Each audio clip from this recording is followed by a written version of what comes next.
Greetings, cinephiles. Are you looking for a movie analysis podcast that stands above the rest? Then look no further than Collateral Cinema, the only movie podcast that matters. We analyze good movies, we analyze bad movies, and yes, we also analyze the in-betweens of the world of cinema. So if you like what you hear, find us on Facebook, Instagram, and Twitter. And listen to us on Apple Podcasts, Spotify, Google Podcasts, and wherever you get your podcasts. And yes, my friends, we are 420 friendly. So when you listen to us, smoke it if you've got it. And now, here's a new episode of Collateral Gaming. The show starts right now. I'm Ashley Chancellor. And I'm Beau Maddox. And this is Collateral Gaming.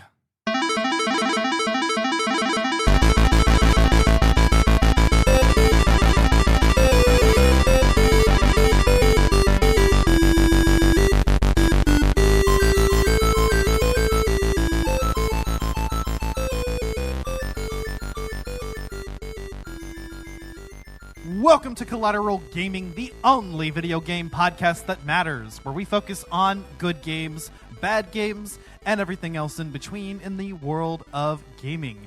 We are podcasting straight from somewhere in Texas, and yes, my friends, we are a 420 friendly podcast, so whatever you have, smoke it if you've got it. Especially for today's episode, as we focus on one of the, well, depending on how you look at it, aforementioned bad games. Oh, I don't know about that. I think this is more along the lines of being so bad it's awesome. I mean, you know. You're not wrong. You're not wrong. So, yeah, this is part of our bad game month. It's just supposed to be April, but whatever. Here we are in May, as long as we get it out, right? Exactly. And we are talking about Plumbers Don't Wear Ties. Wow. This is quite a thing, apparently. And upon actually looking into the background of this game, a very interesting backstory as well. It really is, actually. There is a pretty in-depth backstory, which for the longest time I think was kind of hard to find, but due to recent efforts, there's actually been a lot more unearthed, I think. It actually surprised me that in 2024, and I think our timing on this is very fortuitous. We meant to do this last season. I'm glad we did it this season because just in March, Limited Run Games actually remastered this game and added a whole lot of content to go with it. There's all sorts of behind-the-scenes stuff and a whole extra game mode, which we'll get into, but yeah, Limited Run Games, normally, you know, they really just act as a distributor. They tend to do, you know, limited runs of games. But the CEO, I believe, was really invested in the cultural legacy of Plumbers Don't Wear Ties and actually spent quite a bit of time developing. I mean, this has been in development since 2016, actually. Yeah, it took him so long because he could not, for the life of him, find the original producer of this interactive movie game or whatever it's called. I believe his name is Mike Anderson. It took him almost 4 years just to get a hold of him, just to get permission to do this. Yeah, because this is such an obscure thing. In fact, it was one of those 3DO games that really just flew under the radar, like most 3DO games, and until really it was kind of unearthed by the angry video game nerd, and that's really when this game kind of hit its renaissance and gained fame or infamy, depending on how you look at it. You know, the notoriety that it now has, and all of that, and it really just goes down to James Rolfe. It really does, and if you look at the interview footage that he did for this re-release, he's just as flabbergasted as anybody that this thing has persisted for so long. Because it's been how many years since he did that episode? He did it in like 2009, right? 2009, yeah. So wow. This game was released in the 90s. I want to say 93. Let me look it up. Yeah. it's at least early to mid 90s. Yeah, I mean, 93.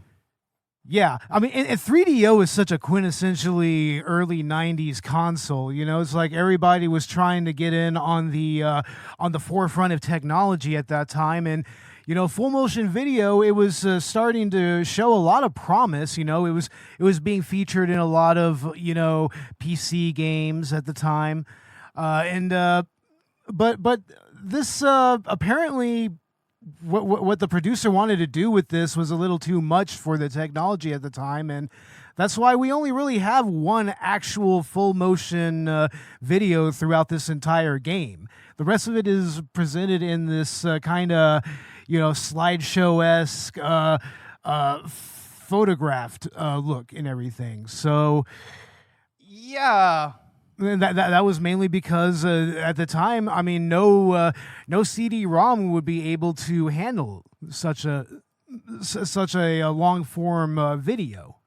At least not at that time. Right. So that's what's interesting about this is because the 3DO was big on the FMV, and this game does not really contain very much FMV at all. In fact, if I recall, this was originally developed for the PC, and in that version, which had a limited run, and is difficult to find these days, to say the least. This was so difficult to find that a Redditor had to go on the retro gaming subreddit and actually ask Redditors, like he had to track it down in various media archives, and he finally found it in some university archive in Indiana. So he had to actually try to find somebody in Indiana to go to the archive and find the copy that they have and get it to him. So. I mean, it's quite fortuitous that version of the game even came to light.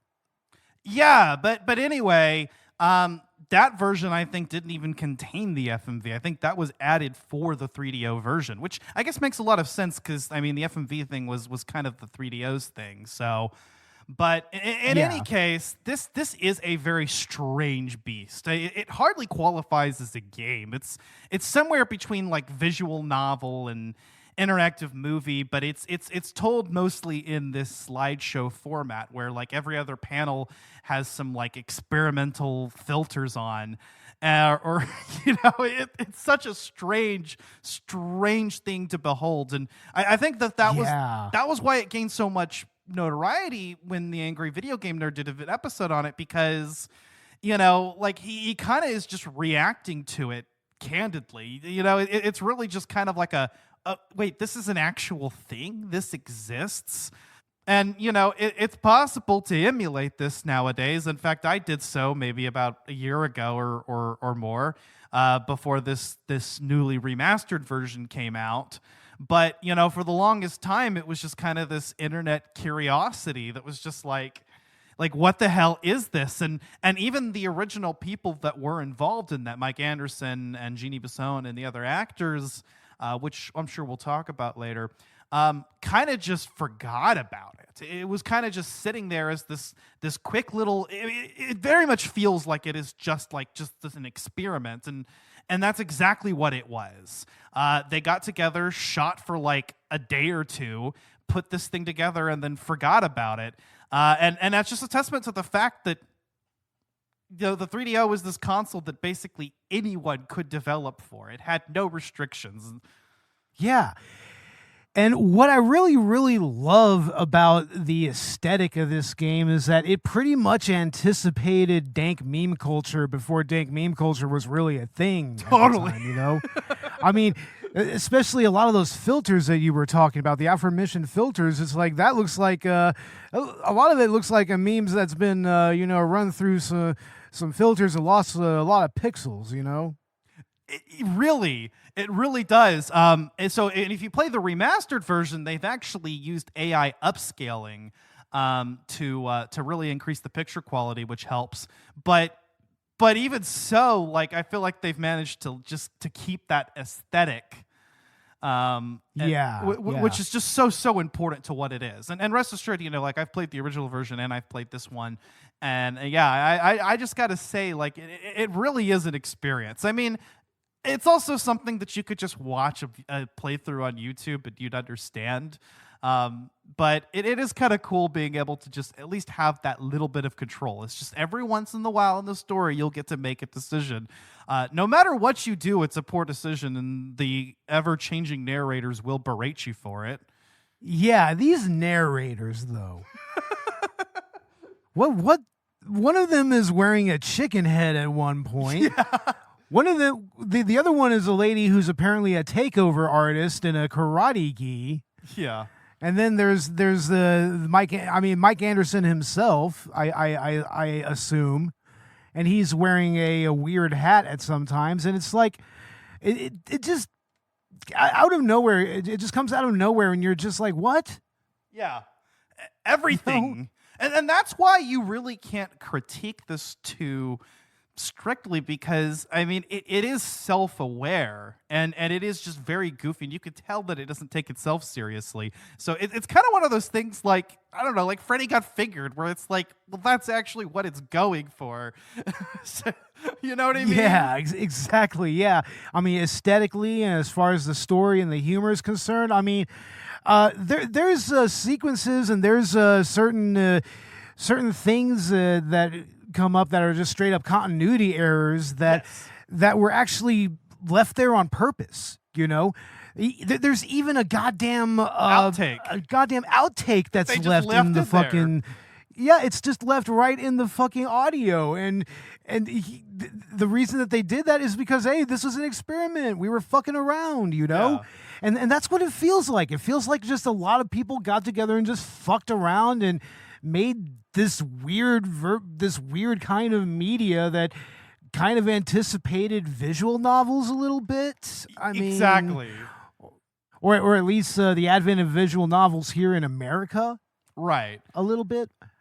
Yeah. But it is kind of like prescient in that sense, you know, and as you mentioned earlier, in terms of just the absurdist humor that we would see in meme culture today, and or, you know, in the last decade. But yeah, that's why Plumbers Don't Wear Ties is just so unique, and I find it interesting that, you know, there's someone out there who literally like required his employees at one point to play this game as sort of like an initiation into the company. You know, it was just invested in the culture behind it, and took time to just make this a reality that you could play it on modern consoles. And like, so fuck yeah, man, it's like $20. I'm playing Plumbers Don't Wear Ties on PS5, and you know what? I platinumed this game in a day.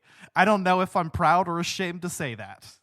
I was gonna say to you when you said that, I'm like, I think we had to start our recording over, and I was just like, that's not a sentence I ever thought I would ever hear in any way, shape, or form. You know, like I 100%ed Plumbers Don't Wear Ties. It's like, oh my god, it's like you're gonna tell me that you 100%ed fucking PO'd or something, some weird obscure game like that. It's like, what the fuck, dude? Exactly. or somebody like remastered Hong Kong 97 and you platinumed that. I don't even know how you would begin to platinum that game. I have no clue. to be fair, most of the achievements, and there's not a lot of them, most of the trophies, I should say, are just tied to the collectibles in the game's bonus mode. So they kind of have this 3D dungeon crawler like thing that where you just kind of go around and you find collectibles, which are bonus images and videos. So in order to like watch these videos, which I did to prepare for this episode, I had to go find them in this mode. Meanwhile, Mr. Thresher is chasing you around, and you can. At first, I didn't realize that you could shoot the plungers at him. I didn't realize the plungers weren't just like collectibles, but like ammunition. So you can shoot plungers at him in order to defeat him. But he'll just keep coming after you. But you have to make a few runs through the plumbing the depths mode in order to collect everything. But It actually is a lot of fun, and I'm glad that they actually spent time to do that. I think what's important about this is that they kept the game as faithfully as possible to the original with some quality of life enhancements, but they also added the historical context for it. So it's not just like you buy this like $20 game and you're like, what the hell is this, right? No, I mean, and people are going to want to know what the fuck went into making this, you know? I mean, something that's just so quintessentially 90s, especially, Right. Because, I mean, yeah, this, like we said before, this was actually done over several weekends. I think it was maybe like 5 or 6 days over like several weekends that they did this. And they didn't have any type of permits to do any of it, which is fine because it's not like they were actually shooting any type of film or video or anything. They were taking photos and everything. They were just acting it out and taking photos. So, I mean, if you look closely, there's all these different photos where they're actually interacting with people, like even just taking photos with some of the locals and everything when they finally realize, oh, this is like a movie or something. It's like... Yeah, those are genuine interactions. Like, that's what's funny. And, like, it's so random. Once you get to the chase sequence, you know, they're just interacting with locals, you know, and stuff. And it's like, what's going on here? And it's just like, no, yeah, they were filming. They had no permits for this shit. They just got down to wherever they were supposed to go, filmed whatever they needed to. They got permission, you know, whenever they needed to film indoors somewhere. Yeah. you know, but they were fast about it. So when they went in public, they just shot their shit. And like, yeah, you have, you know, like honest bystanders just kind of there. And, you know, as far as the legality goes, I don't know how all that works, or maybe it being a video game at the time. I'm not sure, but that is exactly what it is. It's just this like, it's just this fun afternoon that these people had. And if you listen to like interviews that Jeannie Besson, the actress that plays Jane in the game, says, you know, it was actually a fun environment. She didn't feel pressured into doing anything. She didn't feel weirded out by the, I mean, frankly, questionable scenes today. Very questionable, yeah. But at the end of the day, they all had fun doing it. It was something that they just laughed about, and then, you know, like I mentioned earlier, forgot. Yeah, they just kind of went on with their lives after all of this, and then here comes James Rolfe, just, you know, just pulling it out of obscurity, out of nowhere, you know, and pretty much making one of his quintessentially classic episodes as well. Because that was one of the first episodes where he was really in what the fuck mode, you know? He hadn't really done that a whole lot as far as, you know, just sheer insanity. Yeah. So, I mean, him coming across what was essentially one of the first meme games is very fitting for him, you know? Especially for early internet culture. Yes. Yeah, it really is, man. It's so hilarious. You know, and what's funny is, you know, like I said, the actors just kind of moved about. Nobody really knows, I think, what happened to any of the others. I think the guy that plays John had he had a one other thing on his resume after this, but Jeannie went on to become a pro wrestler. Of all things. Yeah, and also she had some bit parts in some other little TV shows, from what I understand. Yeah. But and she actually involved herself in, you know, like the behind the scenes features that they added to this definitive edition, which was cool. So we got to actually hear from somebody that was there and helped record this shit. That's awesome. Yeah. So of course, you know, we've talked about a couple of the characters, but I think there's a particularly notable one. You know, in some ways, the elephant in the room, which is Mr. Thresher. Oh wow, yeah, he's in many ways he's really the one that keeps the story going. In many times, you know, like and also it's his sleaziness, that his unabashed sleaziness, if you choose the right or the wrong paths, is just fun. You know, it's so quintessential to that time, you know. I mean, that was a pretty common character in like sitcoms and whatnot, you know, sleazy bosses and everything. So yeah, Yeah, fun fact actually, he was Jeannie's friend that she basically called in to the part because he just looks like a sleazebag. I guess that's unfortunate if you're to know Oh my God. that you look like a sleazebag, but I think he had a lot of fun with the role. But yeah, I mean, today it's very, very, very questionable, Very but risque, very questionable and risque, and you have issues of harassment and whatnot. It's like, yeah. But then again, I mean, it's a real thing that happens, So Oh yeah, exactly.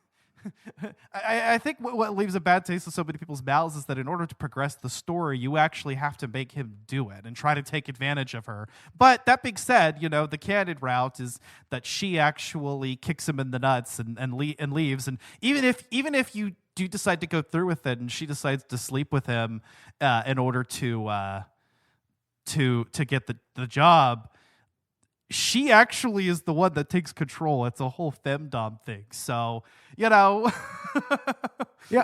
it's amazing. It's like when it comes to that, this game has absolutely no chill because, like, she just goes from having her nice for the time office appropriate attire, and then all of a sudden she's in lingerie with a whip and fucking handcuffs. It's like, wow. The only thing she's missing is a strap on. I know, right? It's just like this just went from 0 to 160 in like nowhere. It's like, what the fuck? Yeah, it really did. It's just, and that's like this entire game. It just goes from 0 to 100 like at every corner, And after this scene, if you're going through the actual canonical route, then Mr. Thresher begins chasing her with a letter opener. Once again, no chill. No chill. Like it goes from that to the boss just trying to fucking kill her and chasing her all around. I think they were in Philadelphia, I think. It's like just chasing them all around the town and everything. It's like, wow. It's like this just went from a job interview to fucking attempted murder real fucking quick. Yeah. And that's where we get the aforementioned chase sequence where they're interacting with just bystanders, and arguably like the funnest part of this whole thing, and where it just goes completely off the rails.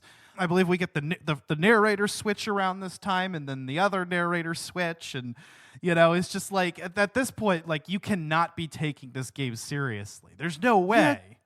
That shit happened twice in this fucking game. the two different narrators, and they changed twice. What the fuck? Yeah, she kicks his ass, and then he later just like shoots her to death. Like, oh, that's okay. That's brutal. Just caps her hardcore. It's like, geez. Yeah. This game has no chill. Jane, take your clothes off. He's like, what? I said, take your clothes off. And he looks exactly like one of those memes with like the glowing eyes. And he does. He looks exactly like it, man. And I love how he also just fits into that middle management stereotype as well. Yeah. He just looks like he's a middle manager in some weird office building in some off like little American city, like in Cleveland, Ohio or something like that. Yeah, exactly. Hi, my name is Jane. We hardly know each other, but that's about to change. You're going to get to know a lot about me, maybe even more than you imagined. This whole thing's kind of like a blind date. I mean, here we are in your brand new Corvette, riding along the super information highway.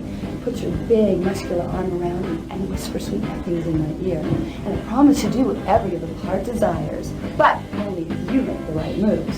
Just imagine watching me get propositioned by my sleazeball boss. Why, you could even make me strip for him. But if you make the wrong moves, you could turn me into a nun. Imagine that. Me? A nun? Ha! I don't think so. But it's really all up to you. God knows what you'll do with that hot little mouse of yours. Point is, life's a game, and this game is full of life. You do right by me, and I guarantee I'll do right by you. But please don't turn me into a nun. I'm not that kind of girl. I've got a reputation. Around town, I'm known as Microwave Jane because they say I heat up faster than any micro. And when the fire chief visited, he wrote up a new code and made me wear a smoke alarm between my thighs. And then the Coast Guard complained that I was creating tsunamis in my waterbed. And then the Pope visited and said I was the only person on Earth that'd been on my knees more times than he had. Now the president's filed a restraining order claiming I have a romantic interest in the Washington Monument. Oh, you men can be so vicious. Look at me. Just look at me. Do I look like that type of girl? Well, if you think I'm that type of girl, you got another thing coming, mister. Because I don't do one-night stands, I don't date musicians, and I don't roll over just because you bought in this game. Fair warning, I'll be resisting your every move and enjoying your every mistake. I trust it won't be the first time you made mistakes with the opposite sex. Now listen up, the rules of the game are real simple. You see, I meet this guy in a parking lot. Now you are supposed to identify with this guy. I mean, you in your own perverse, simple-minded way are supposed to be him. Got it? Now if you make the right moves, I end up with this schlep. That is, I end up with you. But if you get real lucky, you end up saving me from the bad guy. You become my hero. And as a hero's reward, guess what? You get to take me home and have your own degenerate little way with me. Of course, if you make the wrong move, you may just end up playing with your little mouse the rest of the night. It's all up to you. Are you game? Then come with me and you'll soon discover why plumbers never wear ties when around. That's exactly where this fits in. But I guess we really haven't gotten to like the crux of the plot, which is, I mean, essentially what you're trying to do is get John and Jane together. And sometimes the way forward is not immediately obvious. Sometimes it doesn't really matter. But, you know, you kind of just pick these choices as you come across them, and you're like, okay, that sounds cool. But then it's like, no, you fuckhead, why the fuck would you choose that? You know? Oh yeah, the game will absolutely berate you. Like if you even just berate you for making Jane do all this naughty stuff. It's like, look what you made her do. And I'm just like, yo, man, I'm just playing the game. Yeah, there's a point where I've exhausted every choice that actually feels like somewhat morally right. Like, okay, let me let Jane take control and make the first move. That's pretty cool and progressive. Nope, wrong answer. Let's give Jane the job just freely without expecting anything. Nope, that's the wrong answer. And, you know, you just kind of like move on to like the next best choice where it's like, okay, well, maybe I could just have, you know, Mark Thresher turn her down. You know, but then he just is a complete fucking asshole about it. And it's like, whoa, okay, dude. So then you're like, do I have to pick the sleaze bag option? And then the game berates me for doing that and calls me a perv.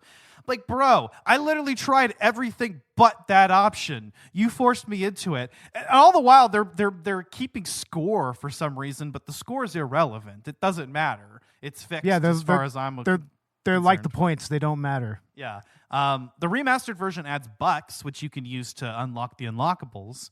But yeah, like while you're doing the plumbing the deaths mode, you actually have to pay for the extras, like as you collect them. But if you've played through the game once and seen all the endings, you will have more than enough to do it. But yeah, like this game, like especially with the original release, just makes absolutely no sense. None of it has any kind of structure. None of it matters. No, none of it matters. Exactly. It's like, yeah, it kind of feels like this would have been an Adult Swim game at some point. Yeah, you know?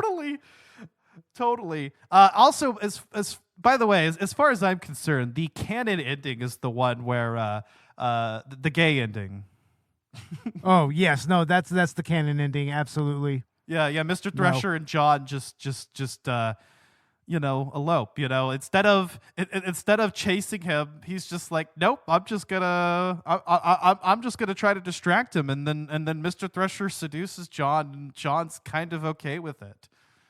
Like, John's a bisexual icon, I guess. Or bi-curious, closeted. I guess so. Yeah. I mean, why not? So there's that. And then of course there's the nun ending. Oh yeah, that's right. She just becomes so wholesome and so pure that she just becomes a nun with John's help. And I think by the end of it, John's just kind of like, okay, yeah, fine. It's like, all right, fine. This isn't what I wanted, but okay. Yeah. Yeah, after all that they went through, after he like professes his love for her the same day he met her, and convinces her to turn down a $5 million offer. Although we all know that Mr. Thresher was only going to offer 1,000. I think regardless of what you pick, he lowers his offer. So, what a pig, dude! Fucking pig. Yeah, exactly like you said. Fucking middle management, man. Nah, this dude doesn't have $5 million to give out. Come on, yeah. No, he's middle management all the way. He's lucky. He's lucky if he has $5,000 to give out. Exactly. But hey, plumbers don't wear ties. No, they don't. But what I would love to know is, where's the whereabouts of that particular tie? Good question. I hope that the actor has it. I heard that either the actor has it or it was given away to Goodwill. Yeah, that's what I heard too. So if it was given to Goodwill, hopefully somebody got some use out of it. I mean, just to think somebody out there has the tie for Plumbers Don't Wear Ties. That is awesome, dude. Probably unaware of it. I wonder if Jeannie Bisson still has her outfit that she wore. Good question, yeah. I mean, it's a very quintessentially 90s outfit. It's that big, that late 80s, early 90s big shoulder pad look that a lot of office ladies were wearing at the time, You could tell through her performance, too, that she's just having fun with this role. Oh, no, everybody is having a blast here, man. This really does look like a fun way to spend a weekend, honestly. And she came back and recorded a new intro for the remastered version. So before you get to the title screen, there's a brand new intro with her. Nice. Yeah, sheesh. She looks good in 2024 or probably 2020, whenever that was fucking recorded. Oh no, yeah. She still looks good. She still works as a wrestler. She's still a worker. Yeah. There. So sheesh. Oh yeah. Man, yeah, she's a hottie. I mean, the game hammers it into you too, but because they both think that they're both find each other immediately attractive. What I find is funny is both of their parents are like bitching about them or are bitching at them about finding mates, right? And like here we have two like drop dead conventionally attractive people, like it's just weird that like neither one of them has much success with love, and then they just like run into each other. Yeah, seems a little out of whack there, because they go from I'll never find love, like I'm just not interested in that, into like immediately like right. It's so weird, but that's the whole thing. That's the whole point of Plumbers Don't Wear Ties. It's just absurd. It doesn't have to follow any conventions or rules. It doesn't pretend to be something that it's not. It just is. It kind of, in that respect, feels like something like Trauma a little bit. With that, just that brazenness to kind of experiment and just go outside of the box a little bit, and in regards to their to the medium that they're in and whatnot. I mean, it's kind of sad that they didn't try to make anything else like this, because I mean, there really isn't anything like this at all. No, there truly isn't. Like, this is truly one of a kind. This is something that like you will find nowhere else. Worthy of the title of worst video game of all time, if you could even call it that, because it's hardly a video game. But again, it comes full circle, and I think no matter how you approach this, I think you're going to enjoy the experience, because it's just so laughably inept, but also like it's not trying to be adept. Yeah, but it also knows what it wants to do with itself, right? As a story and as an interactive experience.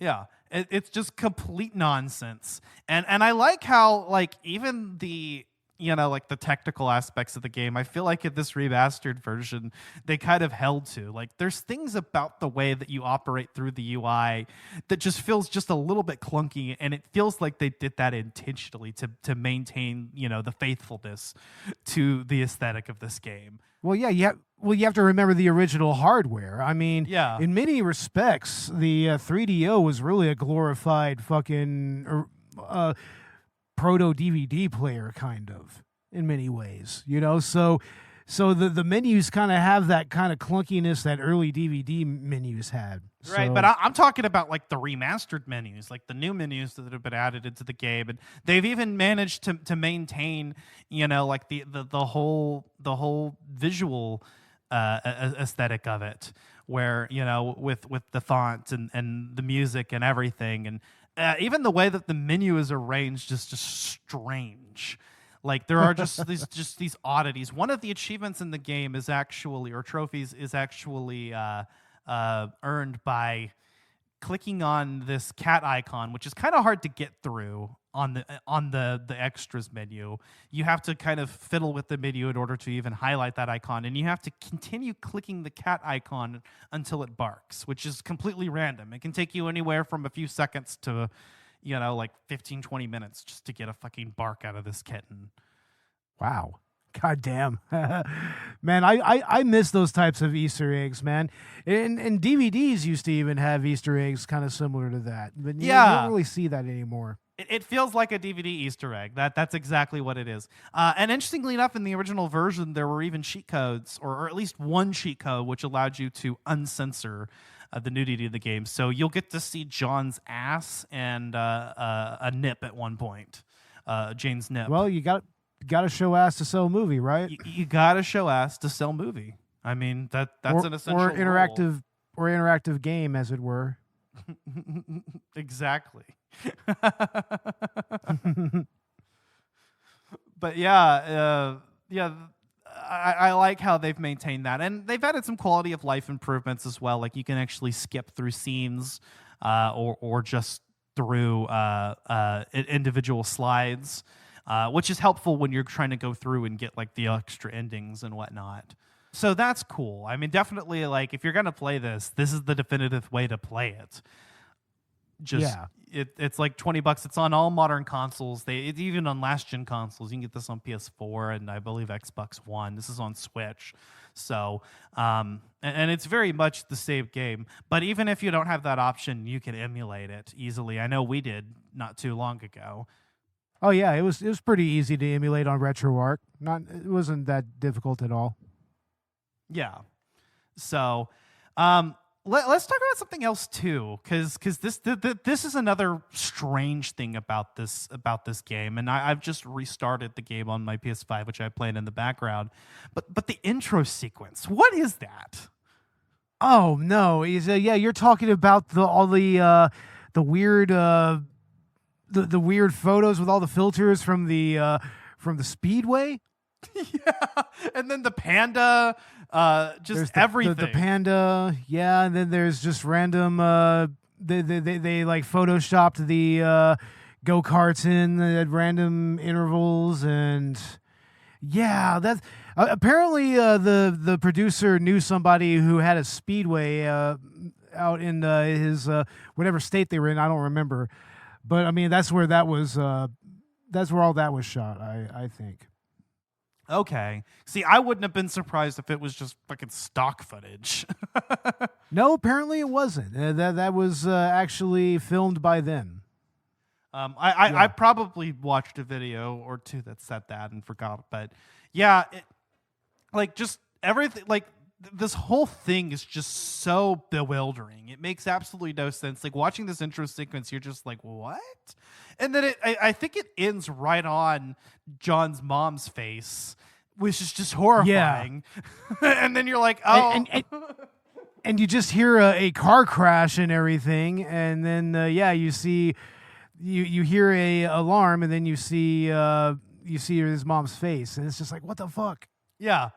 And then, it just leads right into their conversation where they both have the same conversation. And the dad even references the fact. He's like, in the last scene, the guy's mother yelled at him that she wants grandchildren, and I want the same thing, or something to that effect.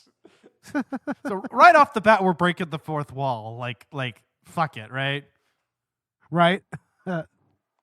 But yeah, just absolutely none of this makes sense. It is just a string of nonsense from start to finish, and it's just it's an experience. That's what it is.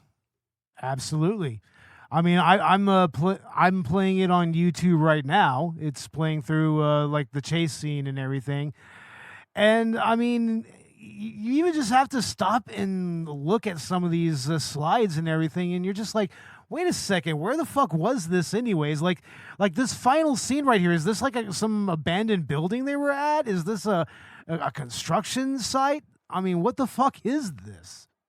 Yeah, I don't know. I don't remember if I actually heard anything about that. I know that the corporate building they use, I think, is something. It might have been a connection through Jeannie or something, but I think she had a friend that worked there and was able to allow them to film there after hours. As far as the construction site goes, I don't remember if there was a story behind that or not. But yeah, I mean, it's like. It's like, where does this even end up at? You know, it's like, where did this chase take us? Right. Like, where have we gone? Like, what have we experienced? I mean, you get through this entire thing and you're like, what did I watch / play? Yeah, I mean, this is genuinely one of the first true what the fuck type of games, you know? It feels like it anticipated YouTube culture a little bit, because this feels like something that could have been made for YouTube. Like, especially back in the early, like in the early days of YouTube. Yeah. Yeah, exactly. Like that's exactly what it feels like. But I guess there's not really a whole lot more to add about this. We'll sort of get into our final thoughts, I think. Starting. Okay. Unless you had anything else you wanted to touch on. Nah. But yeah, Beau, what are your final thoughts on Plumbers Don't Wear Ties? I love the fact that something like this exists, you know, especially when in the medium of gaming, you know. I mean, like I said, it anticipated a lot of things about internet culture and YouTube culture that are pretty normal nowadays, you know. I mean, it's amazing that these people just got together and just made this. Mainly, it was made on a whim. This was made entirely on a whim, just because Mike Anderson just happened to have enough money left over from. I think he sold one of his businesses or something like that, and he made all of his money and everything. He was just like, you know what, I want to fuck around. I don't give a shit. So he made this. It's like, man, thank you for making this. I know, Mike Anderson, thanks for making this. This is a lot of fun. I mean, hell, it even kind of anticipates the style of Neil Breen a little bit, you know? Yes. It's got that Breeny quality to it, except a little more self-aware. Probably a little more tawdry than Breen would be used to. Like, I don't really know what Breen's sense of humor is like, but maybe it would be something like this. I don't know. Yeah, that's true, because Breen isn't trying to be funny. No, not at all. He's not trying to be funny. Serious. Which makes it interesting if he would try to make a comedy, honestly. Right? I heard Tommy Wiseau did a comedy, and the results are interesting. Yeah, that's the Neighbors sitcom, right? The Neighbors, yeah. We need to watch that. Yeah, we haven't seen that yet. But as for my final thoughts, Plumbers Don't Wear Ties is truly one of the games of history. Truly a game. That's what it is. If you could even call it that, because it barely fits the definition of game. Because even considered by visual novel standards today, it's like this is pretty lackluster, and yet I'm glad that it's a part of video game history. I think this is exactly what gamers deserve. To be a part of their legacy. That's right. That's right. Take that, gamers. You deserve this. Thank you, Mike Anderson, for fucking around and finding out with your fellow crew and cast members. Thank you, Limited Run Games, for bringing this back once again. Thank you for Angry Video Game Nerd for bringing this to the public consciousness. Yeah. You know, just the combination of these forces. I think this is quintessential. This is a quintessential part of the gaming industry in many ways, And the internet as well. and the internet. Yeah, exactly, man. Plumbers Don't Wear Ties is an experience that needs to be had by anybody that calls themselves a gamer, whether that's picking up this remastered version of the game, emulating it, or watching a playthrough. It truly doesn't matter in the end. As long as you're aware that this exists and you've experienced the story, if you can call it a story. Yeah, no, it loosely has something resembling a plot, I think. Yeah. With lots of gratuitous near nudity and yeah. Yep. And just random bullshit. Oh, bullshit isn't even the word to describe it. But anyway, Beau, what is going on with Collateral Cinema? Well, we've got our season finale wrapped up, and we should be releasing that here very soon. Hopefully by the time It should be out before this is out, more than likely. Okay, so. before this is out, all right, yeah.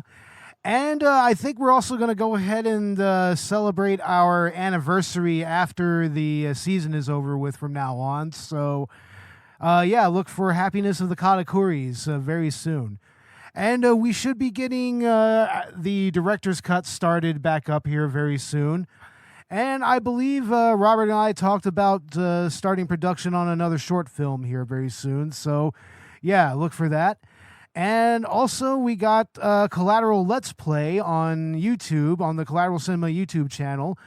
Like and subscribe to us there and hit the notification bell to check out episodes like Sunset Riders or Captain America and the Avengers or Teenage Mutant Ninja Turtles, Turtles in Time, and beat 'em ups like that. And here very, very shortly, Robert and I should be diving into the Phoenix Wright trilogy, the OG trilogy. We should be starting the first turnabout here very soon, and that's going to be lots of fun. So, yeah, that I'm looking forward to that. As for Collateral Gaming, which you're listening to, we are going to be releasing part 2 of what would have been Bad Game Month with E.T., the Atari game. So stay tuned for that. And then we should be getting into this month's actual planned content, which is the Great Ace Attorney Chronicles. I've been playing through both games recently. I'm near the end of the second one, and this would be my second time through it. And God, I fucking love it. You know, speaking of Ace Attorney, right? Right. This is like the trilogy, in my opinion, peak Ace Attorney. Oh, absolutely. I'm on the fourth case in the first game, so I should be wrapping that up here very soon, that whole game, and then getting into the next Ace Attorney game. So it's been a lot of fun actually getting back into it because I just fell in love with this series, and we recently did the Apollo Justice trilogy, so I played through all of those as well. I'm really on a kick at the moment, and hopefully next season we'll start getting into like Danganronpa. I think is kind of where yeah, that'll be a lot of fun. I haven't played through that yet, and I'm kind of anxious to give it a shot. You know. Yeah, it's going to be a lot of fun. Also, this month, we are going to be doing an episode on the Paper Mario Thousand Year Door remake that's coming out. I'm actually really excited about it. I fucking love that game, and I've been anxious to play it ever since I had it on GameCube. So it's going to be really fun being able to play that on modern hardware, even if it's 30 frames per second instead of 60 for some reason. Hey, man, I'm just happy to play the game again, so I'm not going to bitch and moan. And then after that, as long as we get into the rest of this season's content, we should be doing Nightfire, and then our season finale on Dune. I'm planning to stick with that, and we should hopefully have that out, I think, by July at the latest. I say that now, watch us finish in August or something. And then hopefully we can start up the new season in September, October. It's actually time to start planning that out, I think, on both podcasts, what we're going to be doing next season, huh?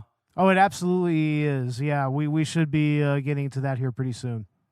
But if you enjoyed this episode, leave us feedback on your platform of choice, 5-star on Apple Podcasts, or help us climb the ranks on Good Pods. Both Collateral Cinema and Collateral Gaming do have Patreons where you can access our exclusive commentaries. And very soon here with Collateral Gaming, maybe even if we have to wait for the postseason, but I'd like to start uploading some Let's Plays as well on my end. So stick around for that. We did experiment with that format this season when we did the 420 special on Naruto Storm Connections. That was a lot of fun. Yeah, definitely. That was a little different. Yeah. Still trying to figure out how we can get that uploaded in audio form somewhere so that, at least we have it in the catalog. It shouldn't be that difficult to do that.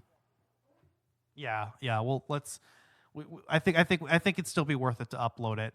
But yeah, that's pretty much it as far as the rest of our content goes in our respective seasons. And you can find us on all social media. Check us out on Facebook on Collateral Media Podcasts, which is our shitposting / just general group where we can talk about movies, video games, pop culture, other podcasts, whatever. And also, you can listen to us wherever you get your podcasts. Absolutely. Yeah, you can find us on Spotify, on the aforementioned Google Good Pods. You can find us on YouTube and also on Audible and all the other podcatcher apps. So check us out there. And if you can't find us on a particular app, let us know, and we'll see if we can get on that app. Yeah, exactly. So, we hope that you've enjoyed this episode. With all that being said, I've been Ashley Chancellor. And I've been Mr. Thresher. No, I'm actually Beau Maddox. This has been Collateral Gaming, and Plumbers Don't Wear Ties. Now, Jane, take off your clothes.